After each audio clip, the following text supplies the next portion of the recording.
Bismillahirrahmanirrahim. Assalamualaikum warahmatullahi wabarakatuh. Selamat sore, salam sejahtera bagi kita semua. Salam, Om Swastiastu, Namo Buddhaya, salam kebajikan. Rekan-rekan media sekalian, saya Kepala BNPB didampingi oleh Kapolda Sumatera Utara dan Deputi 3 Penanganan Darurat. Sore ini di Posko Taktis Penanggulangan Bencana di Tapanuli Utara akan menyampaikan beberapa informasi penanganan bencana di 3 provinsi terkait banjir, banjir bandang, dan tanah longsor. Yang pertama kami informasikan untuk Sumatera Utara setelah mulai tanggal 25 November 2025 yang lalu atau 3 hari yang lalu diguyur hujan sangat lebat karena ada siklon Senyar dan siklon Koto. Ini fenomena alam yang jarang terjadi tapi terjadi di wilayah Sumatera bagian utara. Per hari ini karena prediksi BMKG bahwa siklon Senyar itu bergerak ke arah Malaysia, kemudian juga kami melaksanakan operasi modifikasi cuaca.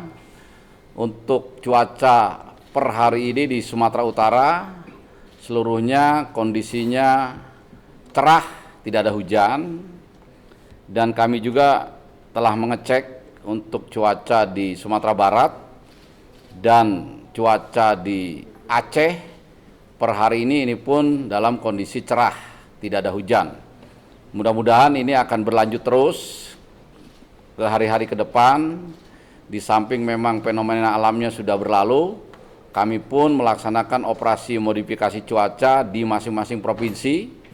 Untuk di Sumatera Barat ada 1 pesawat, di Sumatera Utara ada 1 pesawat, dan di Aceh ada 1 pesawat. Dan kami masih punya cadangan 1 pesawat operasi modifikasi cuaca untuk mengantisipasi apabila perlu penebalan di salah satu provinsi yang menjadi objek penanganan kami. Selanjutnya rekan-rekan media sekalian, kami informasikan secara berurutan. Ini yang terberat adalah Sumatera Utara yang duluan bencananya. Ini hari ke-4 karena mulai bencananya adalah tanggal 25 November 2025. Setelah itu baru Sumatera Barat. Sumatera Barat menyusul. Jumlah kabupaten kota di Sumatera Barat tidak sebanyak Sumatera Utara dan Aceh yang terkena bencana. Dan setelah itu Aceh ini belakangan baru kemarin terjadi bencana yang cukup besar, banjir dan longsor. Ini akan kami sampaikan secara rinci. Yang pertama untuk Provinsi Sumatera Utara, per hari ini, per sore ini, kami mendata untuk seluruh Provinsi Sumatera Utara korban meninggal dunia ada 116 jiwa. Kemudian 42 jiwa masih dalam pencarian. Tentu data ini akan berkembang terus karena kami informasikan juga masih ada titik-titik yang belum bisa ditembus, yang masih dalam proses penanganan, yang diindikasikan di tempat-tempat longsoran yang belum bisa tembus itu mungkin juga ada korban jiwa manusia. Sehingga setiap hari akan kami update. Untuk sementara datanya itu. Rinciannya Tapanuli Utara meninggal 11. Tapanuli Tengah meninggal 47. Tapanuli Selatan 32 meninggal dunia. Kota Sibolga ada 17 yang meninggal dunia. Humbang Hasundutan ada 6 meninggal dunia. Kemudian Kota Padang Sidempuan ada 1. Pakpak Barat ada 2, dan sementara untuk Mandailing Natal data kami sampai sekarang tidak dilaporkan ada yang meninggal. Kemudian untuk pengungsian ini tersebar ya, jumlahnya lebih dari 1.000 KK ya.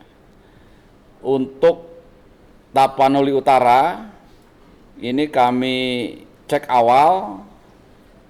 Titik pengungsian sementara terpusat 1 titik di jalur yang menghubungkan Tarutung ke Sibolga. Ya, ada bangunan gereja di sana dipakai untuk mengungsi.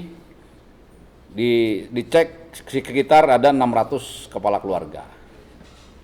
Kemudian Tapanuli Tengah ini juga terkonsentrasi di GOR milik Pemda Tapanuli Tengah, itu sekitar 1.100 kepala keluarga.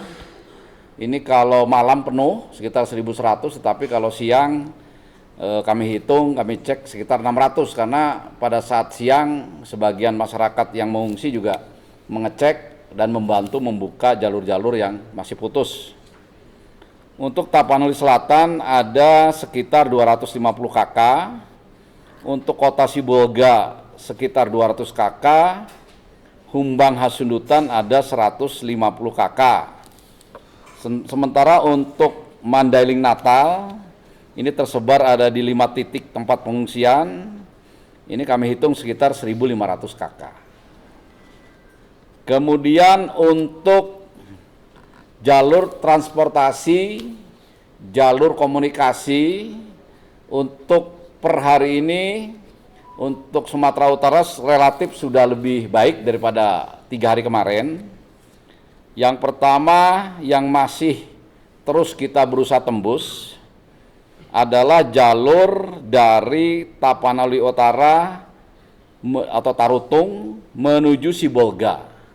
Ini adalah urat nadi atau jalan yang sangat vital, tetapi sekarang masih proses untuk pembukaan, dibuka oleh Satgas Gabungan, ada Kementerian PUPR, ada Pomdam 1 Bukit Barisan, ada Satgas TNI dan Satgas Polri. Di situ bahu-membahu sedang bekerja dari mulai kemarin, dan hasilnya per hari ini lebih dari 10 km yang sudah dibuka. Target kami kalau hari ini, malam ini tidak tembus, besok kami akan usahakan untuk tembus sehingga jalur transportasi dari Tapanuli Utara ke bawah ke Sibolga ini bisa segera pulih.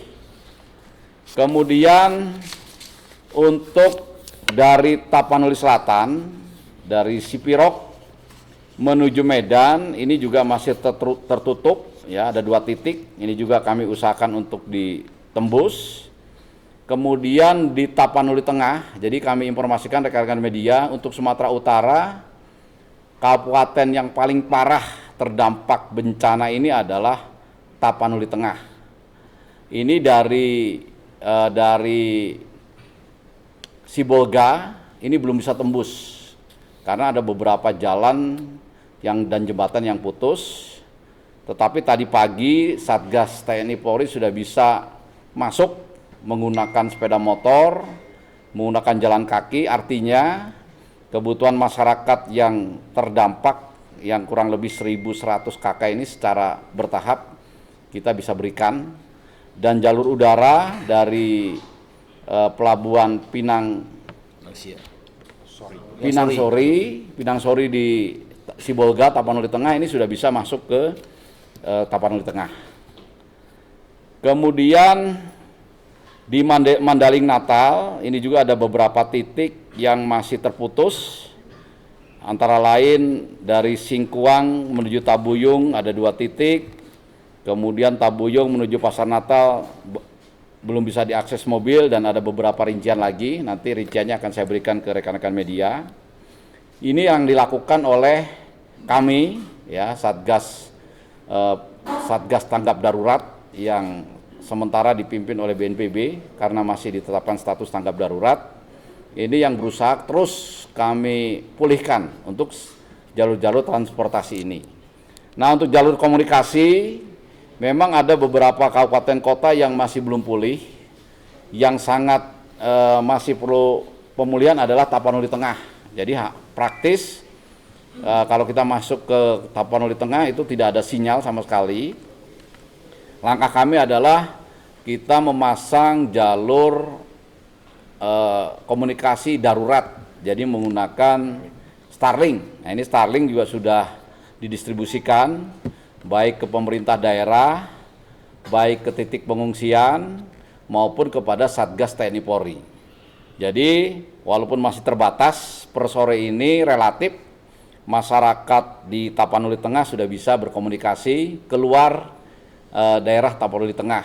Jadi memang mungkin rekan-rekan media juga banyak yang bertanya gitu, banyak yang dari luar Tapanuli yang bertanya tidak bisa mengkontak keluarganya, itu rata-rata yang keluarganya berada di Kabupaten Tapanuli Tengah itu. Nah sekarang dengan adanya sistem komunikasi darurat ini, mudah-mudahan itu bisa sedikit terbuka dan ini terus akan kita perbaiki ya. Tentu saja per besok kalau saya memberikan informasi lagi, tentu kondisinya sudah lebih baik daripada hari ini. Kemudian logistik, ya logistik ini juga tentu saja belum sepenuhnya tercukupi, tetapi secara bertahap, secara terus-menerus ini kami tambah. Rata-rata untuk seluruh kabupaten kota terdampak di Sumatera Utara ini secara bertahap sudah disalurkan logistiknya. Yang pertama Tapanuli Utara, ini kami juga sudah salurkan berupa permakanan, ada sembako, makanan siap saji, ya, kemudian juga perlengkapan pengungsi, ada tenda, ada matras, ada pelbet, dan ada selimut. Itu dulu yang bisa kami dorong karena itu merupakan kebutuhan dasar dari masyarakat yang terdampak. Paling tidak di titik pengungsian mereka tidak kelaparan dan tidak kedinginan karena terbatasnya bahan makanan dan pakaian maupun tempat perlindungan. Ini semuanya sudah didorong. Tapanuli Tengah, tadi saya katakan ini masih putus, tetapi per sore ini sudah bisa lewat darat dengan cara sepeda motor dan jalan kaki. Di Tapanuli Tengah sudah dibentuk Satgas Gabungan TNI Polri, dipimpin oleh Danrem, Dandim, dan Kapolres. Mereka mengambil bahan logistik dari Bandara Pinang Siri, ya, kemudian masuk ke wilayah Tapanuli Tengah secara jalan kaki maupun naik sepeda motor. Kemudian kami juga lewat udara ini sudah mengedrop bahan logistik ke Tapanuli Tengah per sore ini 3 sorti yang isinya tadi yaitu sembako, makanan siap saji, tenda pengungsi, matras, selimut, dan pelbet. Kemudian untuk Tapanuli Selatan ini juga sudah masuk ya, baik darat maupun udara. Jadi melalui udara dulu kemudian dilanjutkan dengan darat. Kota Sibolga ini karena juga tadi saya katakan di depan belum tembus ke Sibolga untuk jalan darat ya, dari Tarutung, dari Tapanuli Utara, maka menggunakan udara. Per sore ini sudah di drop 2 kali, 2 sorti. Kemudian untuk Humbang Hasundutan ini sudah diberikan 1 sorti. Kemudian untuk Mandailing Natal ini ada 2 titik yang sudah didistribusikan. Yang pertama titik Sopotinjak, Kecamatan Batang Natal, itu ada 10 sak beras, masing-masing adalah 10 kg, 50 dus mie instan, kemudian 3 buah terpal, 1 buah tenda, 19 buah family kit, 2 dus makanan, dan 6 dus makanan siap saji. Artinya walaupun masih sangat minim, sangat terbatas, secara berangsur-angsur, secara bertahap, logistik ini sudah bisa kami kirimkan kepada masyarakat terdampak.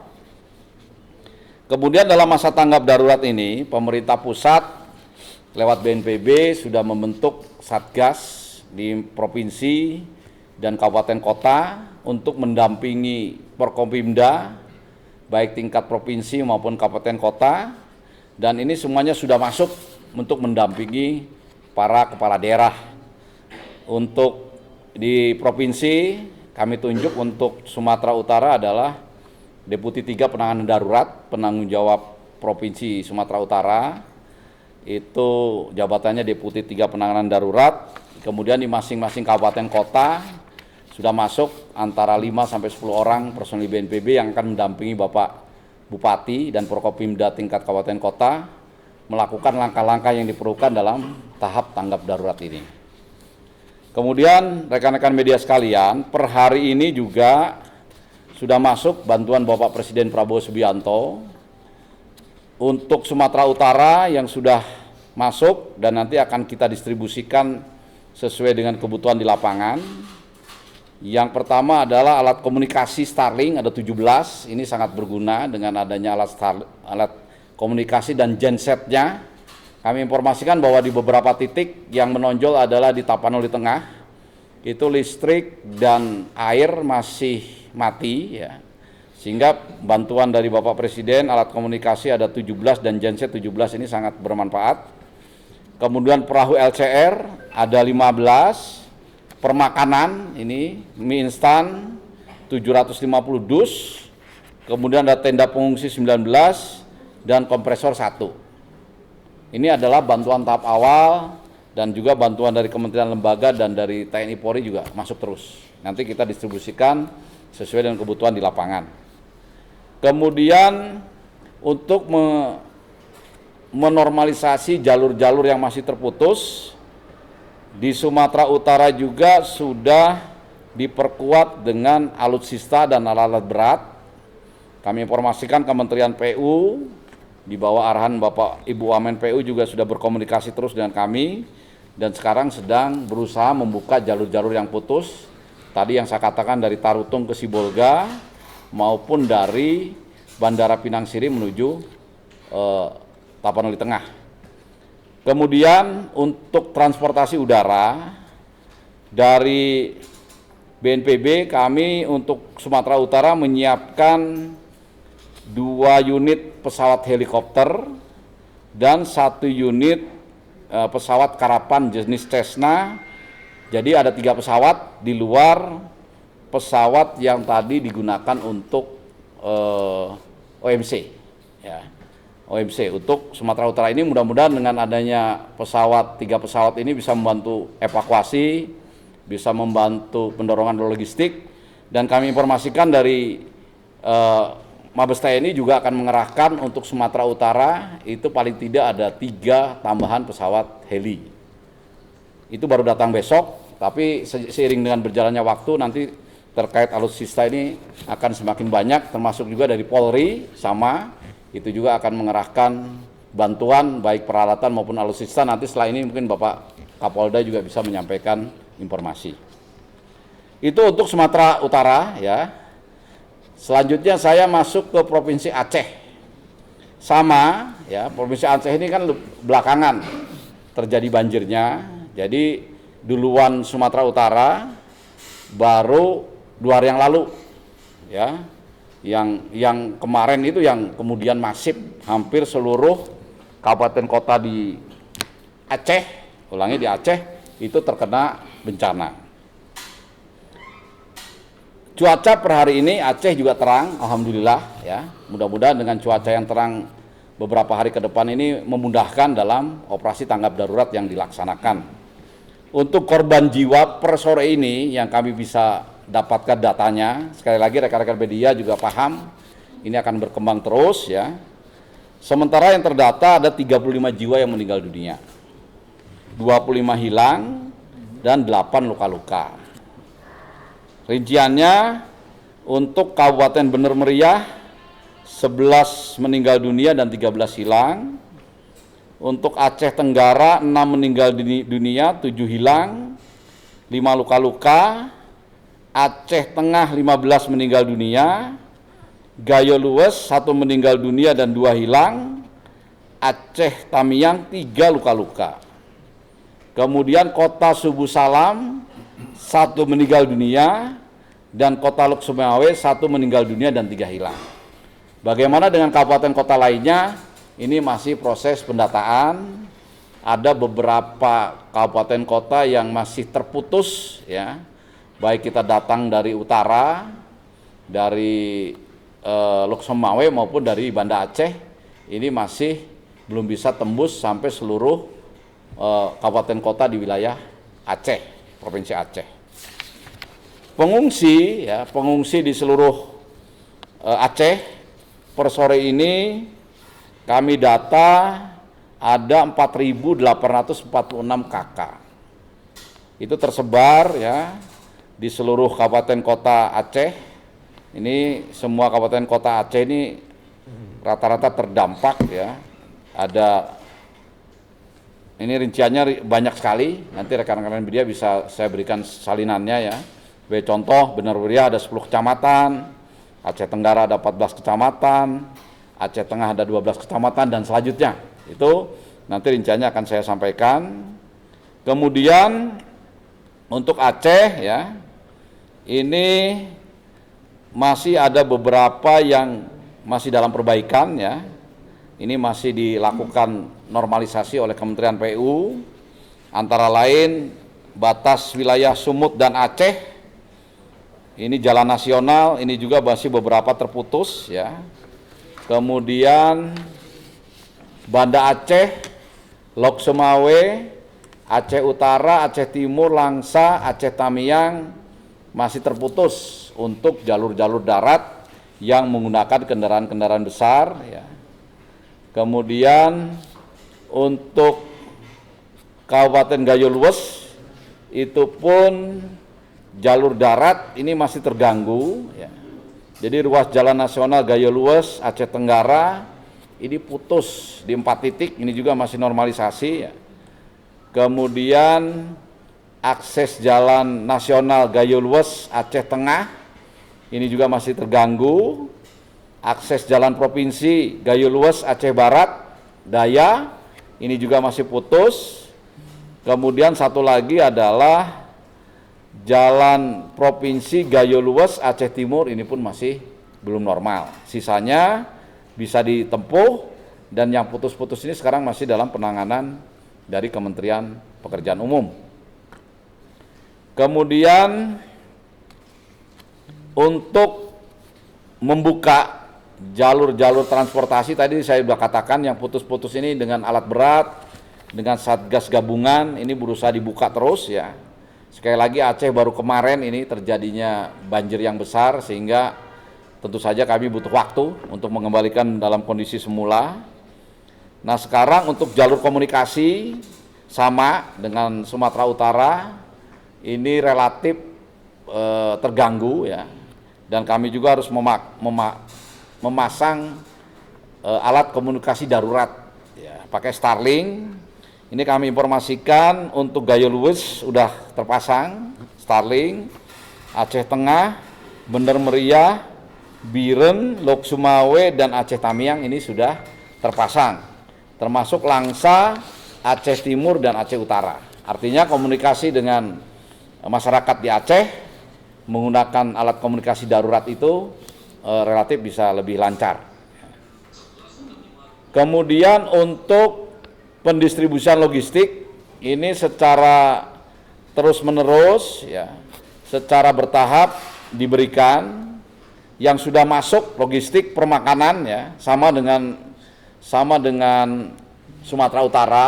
Rinciannya adalah sembako, makanan siap saji, selimut, matras, mie instan ya, kemudian genset dan lain sebagainya. Ini merupakan kebutuhan dasar dari para masyarakat atau manusia yang kena bencana. Yang sudah masuk adalah Aceh Tenggara, Gayo Luwes, Aceh Singkil, Aceh Tamiang, dan Langsa. Sementara yang sekarang sedang proses, ada yang baru tiba, ada yang masih di perjalanan, tapi ini yang kami lakukan dari mulai tadi pagi sampai nanti malam sampai selesai, adalah Aceh Besar, Pidi, Pidi Jaya, Biren, Lok Sumawe, Aceh Utara, Aceh Timur, Aceh Tengah, Bener Meriah, Aceh Jaya, Aceh Barat, dan Aceh Selatan. Ya. Kemudian di Aceh juga untuk bantuan dari Bapak Presiden menggunakan 3 Hercules ini sudah sampai ya di Aceh.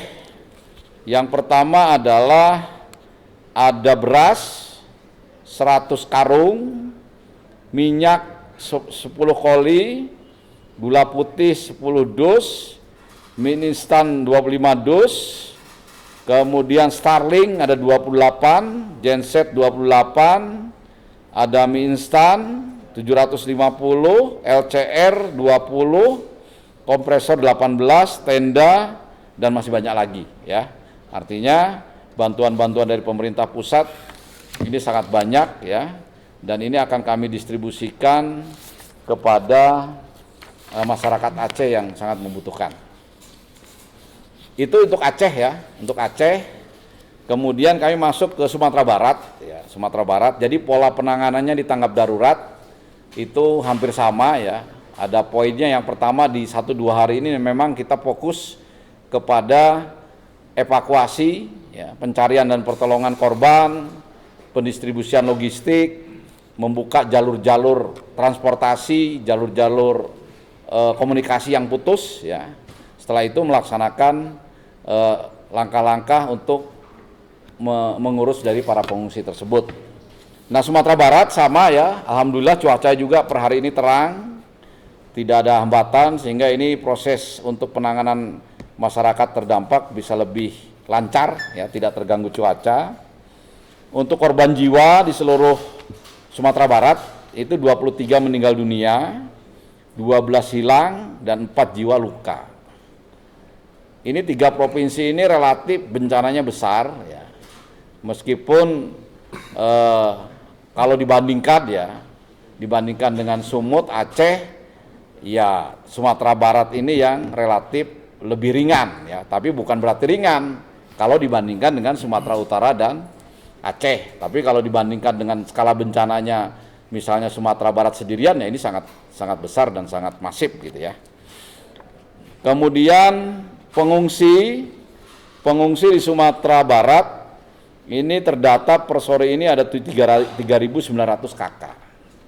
Nah, yang agak parah memang di Sumatera Barat itu ada 2 ya, yaitu di Padang Pariaman, di Kota Solok, dan di Kota Padang. Ya.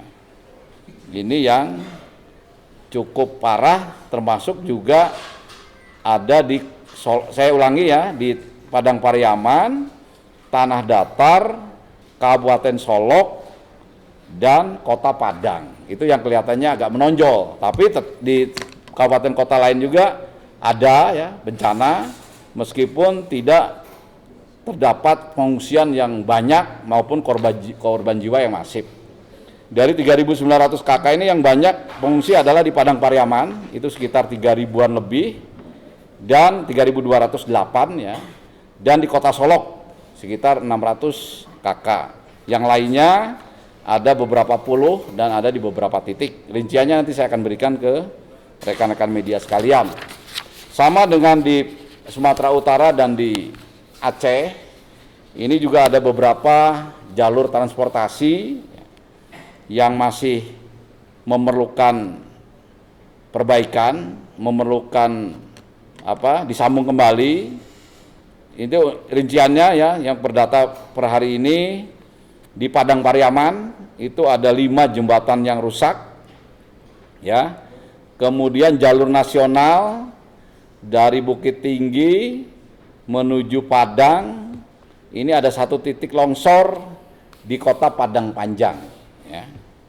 Kemudian ada juga jalur dari Kabupaten Agam menuju Kabupaten Pasaman, ini juga ada yang longsor di Lubuk Sikapiang, Kabupaten Agam. Itu ya untuk jalur transportasi. Untuk jalur komunikasi relatif lebih baik daripada kondisi di Aceh dan di Sumatera Utara. Rata-rata untuk komunikasi HP, internet ini di Sumatera Barat masih berfungsi dengan cukup baik, tapi tetap seperti di daerah lain kami pun melakukan mekanisme komunikasi darurat melalui Starlink. Kemudian logistik ini sudah disalurkan permakanan sama seperti di Aceh, Sumatera Barat kepada pengungsi yang tadi saya sampaikan. Di Tanah Datar ini tidak ada masalah karena masih bisa dijangkau oleh darat. Jadi seperti sembako, hygiene kit, kasur lipat, makanan siap saji, alat kebersihan ini bisa didistribusikan dengan jumlah yang memadai. Kemudian Kota Bukit Tinggi, Kota Solok juga sudah didistribusikan. Kemudian dari pemerintah pusat untuk BNPB ini di Provinsi Sumatera Barat dipimpin oleh Sestama, Dan untuk kabupaten kota sama seperti di Sumatera Utara, dipimpin oleh pejabat eselon 2 dengan jumlah antara 5 sampai 10 orang. Ini mendampingi para kepala daerah sampai kondisi lebih baik, pulih, untuk melakukan langkah-langkah yang diperlukan dalam tanggap darurat ini. Untuk Sumatera Barat, pendampingan tidak ada masalah, karena rata-rata masuk kabupaten kota ini bisa tembus. Nah, yang Aceh ini memang ada beberapa yang belum bisa masuk, ya. Tapi per sore ini untuk Aceh dipimpin oleh Deputi 4 sudah bisa masuk juga lewat udara dari Medan masuk ke Lok Sumawe. Ya. Kemudian untuk Sumatera Barat sudah diterima juga bantuan dari Bapak Presiden. Yang terdata di kami adalah alat komunikasi Starlink dan genset ada 18. Kemudian LCR juga sudah diterima, ini terdata ada 30. Kemudian permakanan termasuk tenda juga sudah sampai di Sumatera Barat. Ya, tentu saja ini bantuan-bantuan ini akan terus diberikan, dan mudah-mudahan setelah saya sampaikan ini, ya, rekan-rekan media bisa memperoleh gambaran, ya, terkait langkah yang sudah, sedang, dan akan kita laksanakan. Tentu saja rekan-rekan media sekalian, informasi ini akan disampaikan secara terus-menerus, ya. Kalau perubahannya drastis mungkin setiap sore saya akan sampaikan, paling tidak juga 2 hari sekali begitu, dan mudah-mudahan tanggap darurat yang ditetapkan oleh masing-masing gubernur, ya, dan bupati wali kota rata-rata 2 minggu. Ini sebelum 2 minggu proses penanganan tanggap darurat itu bisa selesai, dan kehidupan masyarakat di 3 provinsi, Sumatera Barat, Sumatera Utara, dan Aceh ini bisa kembali pulih seperti sedia kala. Mungkin seperti itu dari saya. Silakan sebelum nanti mungkin ada pertanyaan dari rekan-rekan media sekalian. Pak Kapolda kalau mau menambahkan beberapa hal, waktu dan tempat dipersilahkan. Melakukan pendalaman, bertanya, waktu dan tempat dipersilahkan. Silakan. Pak, saya betul pakar dari berita 1 TV atau BTV. Tadi banyak sekali nge-mention soal Starlink ya Pak. Mungkin boleh digambarkan Pak, dijelaskan bagaimana sih sebenarnya masyarakat dapat mengakses atau memanfaatkan Starlink ini, dan di manakah masyarakat bisa menggunakan Starlink ini agar dia bisa berkomunikasi ke keluarganya gitu Pak. Jadi kan Starlink ini namanya komunikasi darurat, ya. Jadi harus didekat dengan alat itu. Jadi alat itu sangat efektif dipasang di satu titik, ya. Memang harus di tempat terbuka. Itu nanti masyarakat mendekat di situ. Sehingga memang dibutuhkan banyak, ya. Paling tidak di kelompok-kelompok masyarakat itu dipasang beberapa, ya. Kemudian juga tadi saya sempat dialog dengan para pengungsi di Tapanuli Tengah. Kita sampaikan bahwa di Tapanuli Tengah di masing-masing kelompok pengungsi itu diatur. Kalau tidak nanti berebut itu mendekati ke tempat Starlink itu untuk mendapatkan sinyal. Kan dengan kalau jauh nggak bisa, tapi kalau radiusnya kira-kira 100 meter persegi gitu baru dapat gitu. Nah, ini juga kita antisipasi sehingga tentu saja jumlahnya harus banyak, ya. Kalau masyarakatnya misalnya di situ pengungsi dalam satu titik 1000, ya nggak bisa dipasang satu, paling nggak 5 atau 10, sehingga setiap titik ada 100 orang gitu. Tapi kan juga tidak semuanya, biasanya anak-anak generasi muda yang jadi pengungsi gitu, itu biasanya yang memanfaatkan waktu senggangnya dengan bermain atau berselancar di internet. Tapi kalau yang lain-lain hanya untuk menyampaikan informasi keberadaan maupun dunia luar begitu, ya. Karena kita zaman sekarang kan mungkin kalau tidak nonton televisi baik-baik saja gitu, tapi kalau tidak bisa berhubungan dengan handphone biasanya jadi masalah itu orang sekarang itu. Begitu, Dek, ya. Ya, silakan.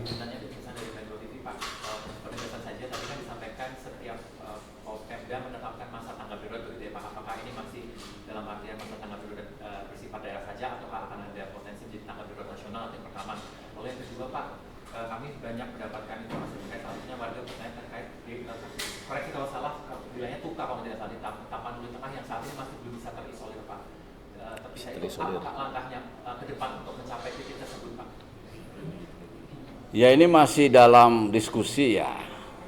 Diskusi. Ya, kita tidak perlu diskusi panjang lebar, ya.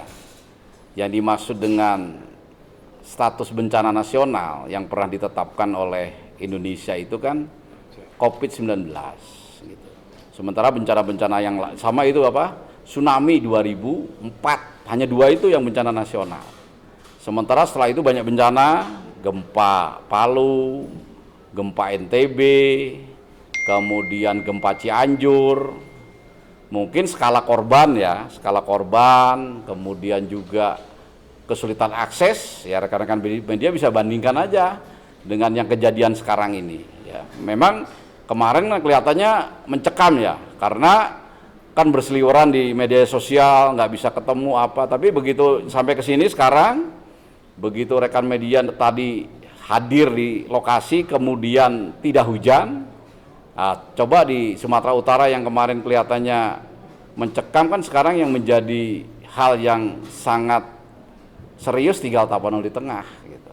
Yang lain kan relatif masyarakatnya kita lihatlah ya. Jadi saya tidak perlu menyampaikan pendapat apakah perlu tidaknya bencana nasional atau daerah, tapi sekarang statusnya masih bencana daerah tingkat provinsi ya. Nah, karena tingkat provinsi ya pemerintah pusat lewat BNPB, TNI, Polri dan kementerian lembaga terkait mensupport sekuat tenaga dan semaksimal mungkin. Buktinya bahwa presiden sendiri membantu besar-besaran, kemudian TNI Polri mengerahkan alutsista besar-besaran, kami pun mengerahkan segala kekuatan ke sini gitu. Nah, apakah itu mau ditarik lagi? Nah, saya kembalikan kepada rekan-rekan media sekalian.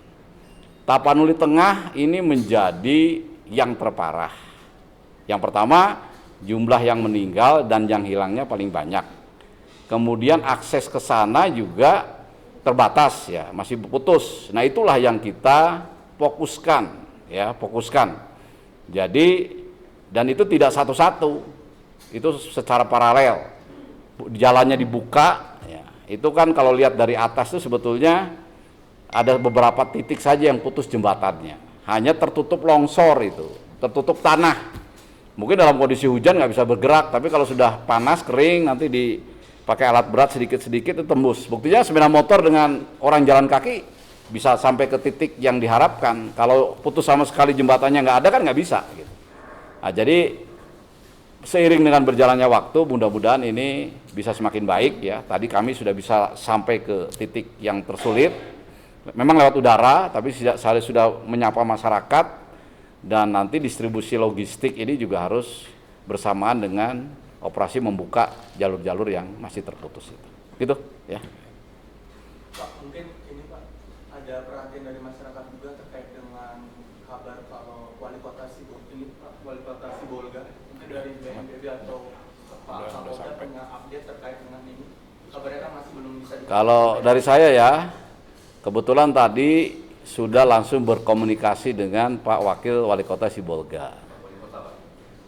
Wali Kota Sibolga. Tadi pada saat berkomunikasi, ya kan masih muda beliaunya, jadi kelihatannya capek tapi mukanya segar gitu. Jadi menyampaikan, ya udah Pak Wali besok aja kita ketemu, sekarang Bapak istirahat dulu. Beliau ngomong, saya jalan kaki Pak 4 hari gitu ya. Karena kebetulan beliau terjebak di rute longsoran yang tadi saya katakan antara Sibolga dengan Tarutung yang sekarang sedang dibuka itu, yang target saya besok maksimal sudah bisa tembus gitu. Jadi kondisinya beliau alhamdulillah tidak ada masalah, sehat walafiat, dan mungkin sekarang kecapean. Nanti kalau besok rencana kami ketemu untuk melihat Sibolga ya. Kan berita awal tuh Sibolga yang parah. Ternyata setelah kita sampai di sini, Sibolga justru tidak terlalu parah, justru yang parah Tapanuli Tengah gitu. Ya. Oke. Ada lagi? Cukup ya? Baik, kalau cukup, terima kasih rekan-rekan media sekalian. Kami mohon doa dan dukungannya.